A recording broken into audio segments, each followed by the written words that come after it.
pandemic of COVID-19. So, in this lesson, we will be studying only one unit, 5.6, in which we are going to study modern synthetic theory of evolution. Modern synthetic theory of evolution describes evolution in terms of genetic variations in population that leads to formation of new species. These are the scientists, those who have contributed in modern synthetic theory of evolution.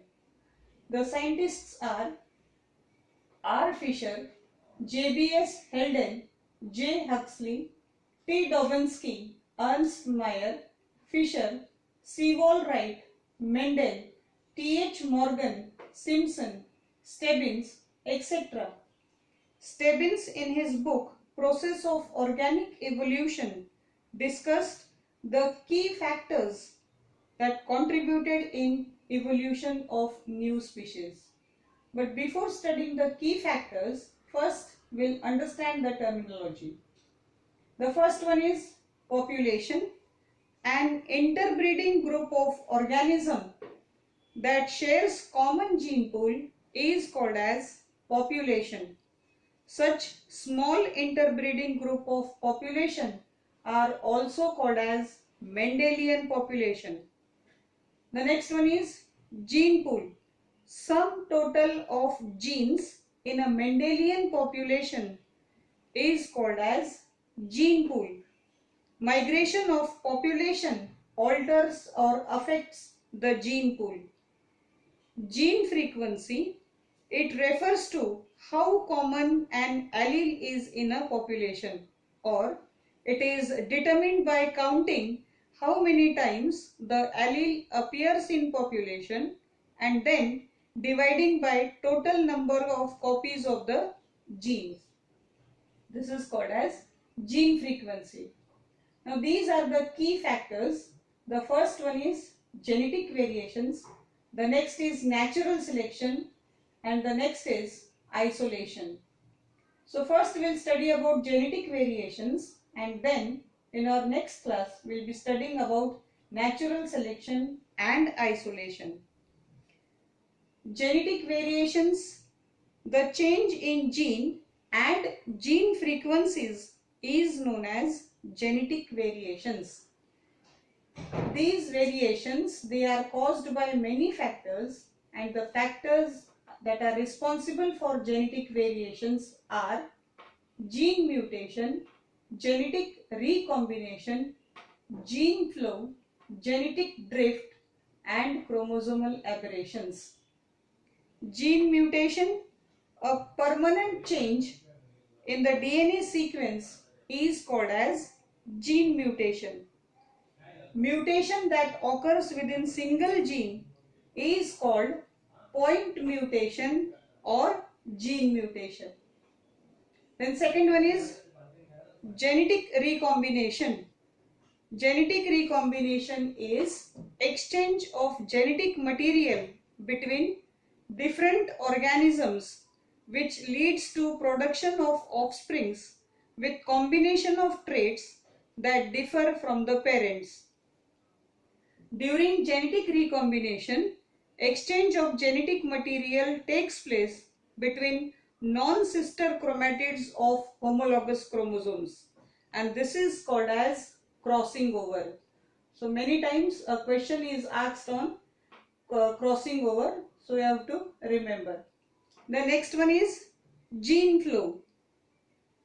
Gene flow is the transfer of genetic material from one population to another population.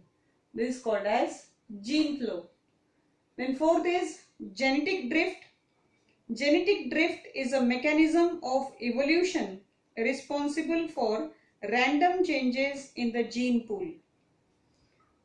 Bottleneck effect is an extreme example of genetic drift where the size of population is severely reduced due to the natural disasters such as famines, earthquake, flood, fires, diseases, droughts, etc., killing most of the individuals and leaving behind a small number of survivors.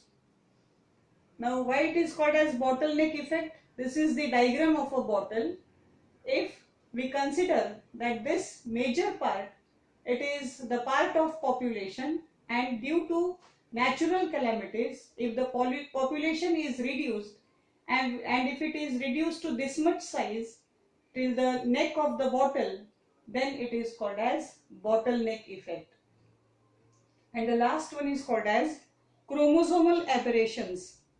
The structural morphological change in chromosome due to rearrangement is called as chromosomal aberrations. In this, the order or the sequence of the gene changes. The chromosomal aberrations are deletion, duplication, inversion and translocation. In the first one, the name itself indicates that in a chromosome, a gene gets deleted or lost, and hence the name deletion.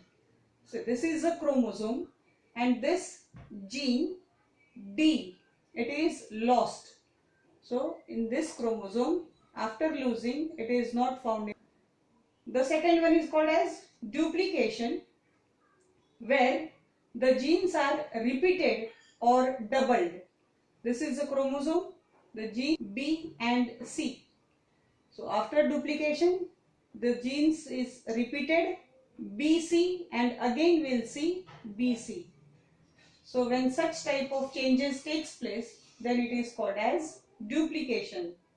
The next one is called as inversion, in which a particular segment of chromosome is broken and is attached to the same chromosome, but it gets in inverted position due to a 180-degree twist.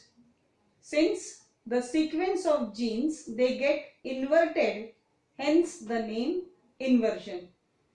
If we see the diagrams carefully, the sequence of the genes is B, C, D. But after inversion, the sequence changes. It becomes D, C, B.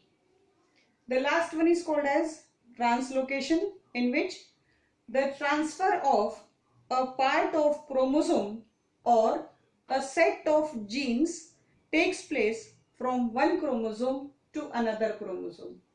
This part, it gets attached to another part or another chromosome, and if we check the sequence of this chromosome, then we'll find that some other part has been attached to this chromosome, where it was AB in the first chromosome, and in the next chromosome it is MNO. So these all are the chromosomal aberrations, and this is all about genetic variation. Thank you.